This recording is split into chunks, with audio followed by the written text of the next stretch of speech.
우선은 이제 통일이라는 큰 그림에서 토지 문제가 중요하고요. 북한이 이제 기업 개방을 하게 되면 이제 토지 사용권을 투자하는 기업들에게 개방을 해야만이 북한 경제도 살아나고 거기 투자하는 기업들도 이익을 얻을 수가 있잖아요. 그러한 균형적인 구조를 만들어야 되는데 현재 북한은 라선이라던가 개성이라던가 경제 특구에서 그런 일들을 하고 있고요. 그러한 것들이 조금 더 안정적으로 시스템이 자리를 잡아가게 되면 당연히 여기에 투자하는 한국의 기업들도 우리가 경제협력이라는 차원에서 상호 이익을 공유할 수 있는 구조가 형성이 되죠. 이렇게 경제협력 차원에서 상호 이익을 공유하는 구조가 형성이 되면 당연히 남북 간의 평화로운 관계가 더 공고해질 거고요. 어느 나라가 어느 나라를 침범하는 일들은 방지하는 효과가 나타나게 됩니다. 이러한 활동들이 굵어지게 되면 결국은 남북 간의 평화로운 통일의 모델에 대해서 우리가 그 다음 단계로 고민할 수 있게 되는 것이죠. 저는 주로 토지정책 연구를 하고 있는데요. 특히 이제 중국과 북한 토지정책을 연구하고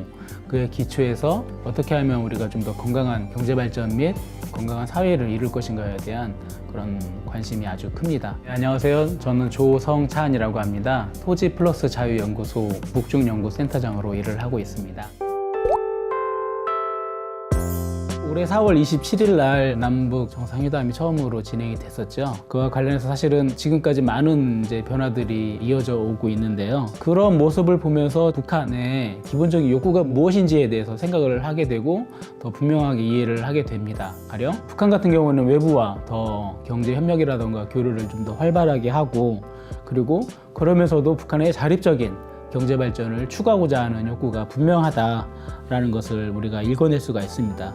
물론 그 중요한 전제는 현행의 정치 체제를 유지하는 것이 아주 중요한 관건이죠. 그래서 4월 27일 정상회담을 하는 와중에 한참 이슈가 됐던 게 북한이 추구하는 경제 체제 전환 모델이 베트남식 모델이 아니냐라는 이야기들이 막 나왔었어요. 기본적으로 북한 같은 경우에는 중국 이게 영향을 가장 크게 받고 있었던 상황이었는데 갑자기 이제 베트남 모델 얘기가 나오게 됐죠. 그 배경에는 크게 세 가지로 이야기를 할 수가 있겠습니다. 첫 번째는 베트남식 모델이 어떤 사회주의 체제를 유지하면서도 빠른 경제 성장을 이루었다라는 점이고요. 가장 중요하게 눈여겨볼 지점은 결국 북한도 미국과 관계 개선을 해야만 외자가 유치가 되고 경제 발전이 진행되는 건데 베트남이 사실 그랬다는 거죠. 베트남이 미국과도 전쟁을 했었지만 그 이후로 미국과 수교를 맺고 그리고 다시금 이제 외자가 들어오는 그런 경로를 밟았다는 그 전철을 봤을 때 베트남식 모델이 굉장히 설득력이 높아졌습니다. 세 번째로 중요한 것이 중국과의 거리두기 효과인데요.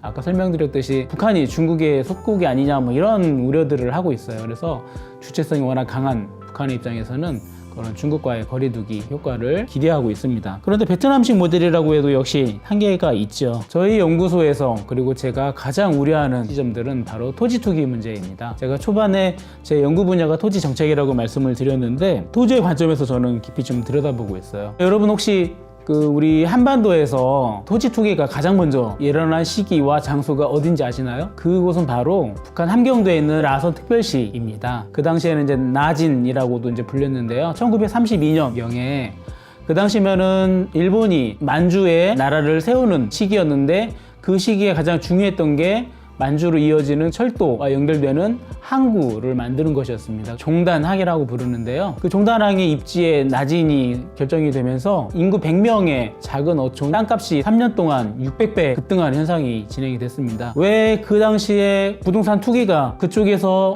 진행이 됐는지는 너무나 분명하죠. 일본이 막대한 기반시설 투자를 하기 때문에 투기가 진행이 됐는데 그 당시에 우스갯 이야기로 개들도 100원짜리 지폐를 물고 다닌다라는 이야기가 있을 정도로 실제로 1932년도 신문에도 이러한 낮은 투기와 관련된 기사들이 보도된 걸 보면 그 당시가 얼마나 심각했는지를 알 수가 있습니다. 나진 씨의 토지 투기 경험이 서울 강남의 토지 투기로 이어졌고 지금에 와서는 전국적으로 어느 곳에서나 이 토지 투기의 영향에서 벗어날 수가 없는데요. 따라서 이러한 경험에 비춰볼 때 현재 지금 우리가 남북 간에 경협을 하자라고 하고 있고 뭐 도로를 다시 놓고 철도를 다시 보수하고 이러한 여러 가지 기반시설이 진행이 되면 과거의 토지 투기 경험이 되살아날 수 있다. 그래서 미국의 경제학자이면서 노벨 경제학상을 받은 스티글리츠는 이런 얘기를 합니다. 지대추구가 사회의 경제 성장을 돕는 중요한 원인이 되는데, 토지 투기를 이제 경제학적인 용어로 지대 추구라고 얘기를 하는데요. 따라서 이 지대 추구, 토지 투기를 막기 위해서는 우리가 알아야 될 중요한 원리들이 있습니다. 저는 그 원리를 이제 토지 플러스 금융 매트릭스라고 이제 보통 표현을 하고 있는데요. 여러분 아마 매트릭스라는 영화를 보셔서 잘 아실 텐데요. 제가 정의하는 토지 매트릭스란 토지, 불로소득을 사유화해서 빈부격차가 심화되고 그리고 서민들이 가난해서 빠져나오지 못하도록 하는 구조입니다. 그리고 금융 매트릭스라 하면 강제된 성장 메커니즘이 작동해서 정부나 기업, 가게들이 모두 막대한 빠져나올 수 없는 부채에 헤매이는 그런 상황을 말합니다. 우리나라도 지금 가계부채가 지금 1,000조가 넘어서 계속 이슈가 되고 있죠. 그리고 영국과 미국 같은 경우는 국가, 정부가 천문학적인 부채를 가지고 있습니다. 따라서 이렇게 토지와 금융 매트릭스가 결합해서 개인들은 더 어려운 삶에 처하는 거고요.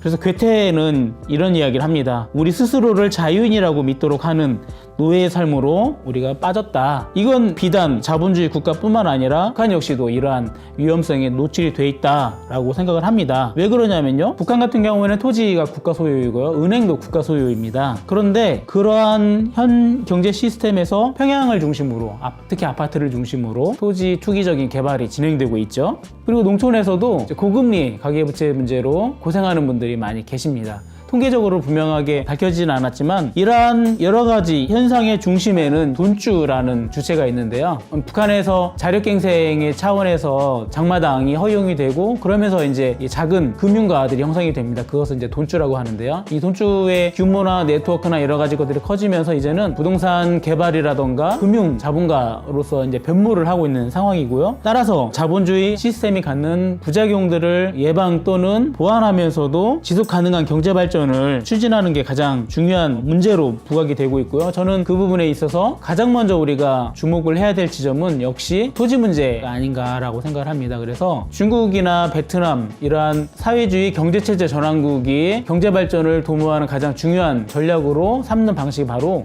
공공토지 임대제입니다. 토지를 국가나 공공이 소유하면서 개인에게 안정적인 토지 사용권을 부여하고 개인과 기업들은 공동체에게 토지 사용료, 즉 경제학적인 용어로 지대라고 하는데요. 그것을 납부하고 그 지대를 기반시설 건설이라던가 아니면 공공의 재원으로 활용하는 방식, 공공토지 임대제를 활용하고 있습니다. 그래서 북한 역시도 사실은 경제특구와 개발구에서 이미 이러한 방식이 적용되고 있고 이러한 시스템이 조금 더 일반 도시와 농촌 지역으로 확산되는 이러한 전략들을 잘 구사할 필요가 있겠습니다. 다음에 공공토지 임대제라던가 관련된 주제에 대해서 조금 더 자세히 다뤄보도록 하겠습니다. 감사합니다.